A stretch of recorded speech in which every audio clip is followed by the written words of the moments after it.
How did it grow? And now we know where there's not too many hardwood forests in Africa. They used them all in the building of the pyramid, didn't they? They had to. The hardest wood by my research in all of Africa is mahogany.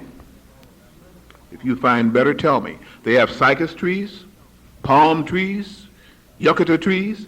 These are pithy, soft-centered trees. You couldn't roll your car over it. In fact, 4 or 5 of you brothers I see here jumping up and down on it for an hour. That log is gone. But yet they say that they moved 2,500,000 blocks of stone over this wood. We find that mahogany is near what we call Zaire, or near the Congo, the central part of Africa. We still have a distance now of at least 1,800 miles. Let's have fun with this one. Let's really not just dispel this, and let's really say that they know what they're talking about. We said, now wait a minute, we got to use statistics here. We got 100,000 slaves. Okay, 100,000 of them. Now, they're at the site building. How many of them do you think it took to go down there and quarry some of those rocks? 2 of them. Remember, they had 2,500,000 now. How many did it take to go to the west bank of the Nile, and then we got this excavating party going down to get these granite ones? How many do you think it took?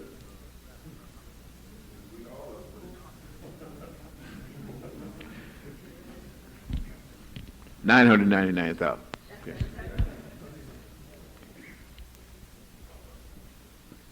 Now, how many do you think it's going to get there felling trees? You know, trees have limbs, twigs. Not only do you cut and fell a tree, but then you have to trim it so it will roll, right? How many men do you think it took for that?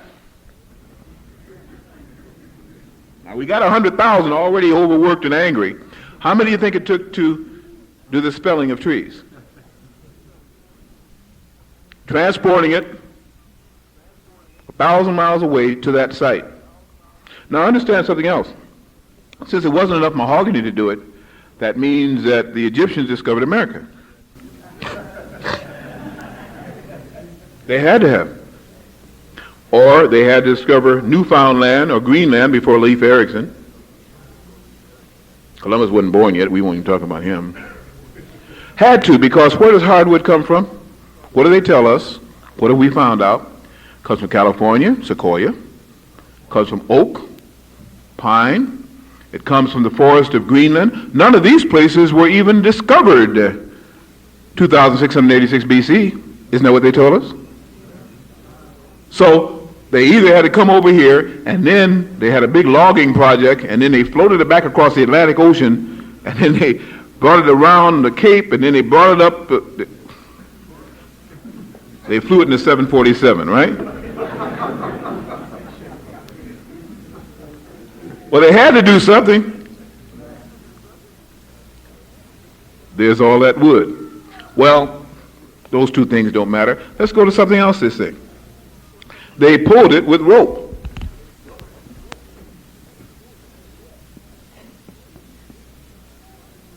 Men got in front and they pulled, men got in back and pushed with logs, they pushed the other, and they got it to the site.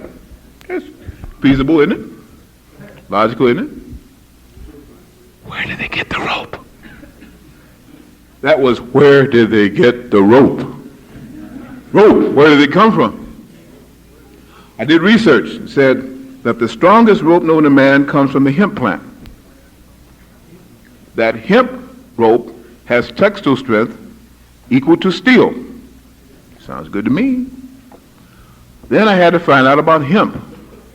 They said that they get this material through a process called rettling, R-E-T-T-L-I-N-G, rettling. That's done when they take the hemp plant, they dig it up, they take the tuber or the water-seeking vine or root, they detach it from the main leafy stem, dry it out, beat it or pound it so it becomes striated, and then interweave their striations, wet it again, and that's how they make rope. Now we really got fun. Since it is the water-seeking tuber that they use, it must grow near water. The only water close by that is the Nile. The reason why the Nile overflows must be because they took up all the hemp plant, and all those men marching with those 200-ton stones just wore it down. The water said, I got no place to go, let us come in, man. I say that on a couple of radio stations, they didn't like it too much. They didn't laugh. I laughed. I thought it was logical, is what they were telling me was logical. If you had that many men moving that weight, you'd wear down a bank. If you put up all the plants, the water comes in. That's why the Nile overflows, right? Okay. You didn't think that was too funny either.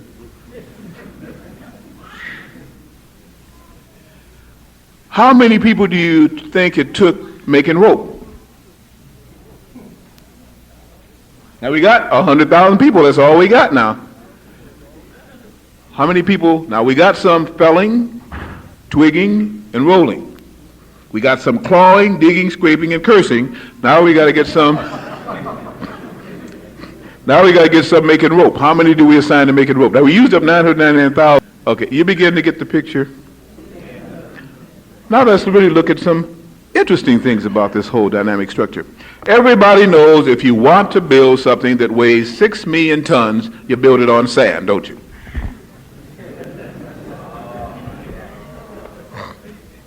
Anybody that wants to build a mighty building, find sand and build on it. How many of you have ever walked in sand? Beautiful. With your shoes off? How many walked in with your shoes on? Sand is wonderful to walk in. It causes varicose veins, falling arches, bleeding daggone corns, and a whole lot of grief.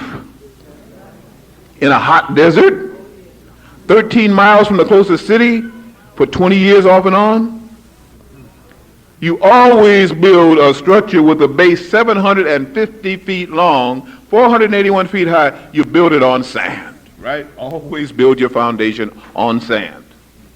A lot of sense, doesn't it? They can't do it now. They can't do it now. You hear me? They cannot do it now. If it was sand there, you think there was ever a sandstorm? I mean, when we have deserts, I've heard that deserts produce sometimes 7 months out of the year sandstorms. Have you heard anything different?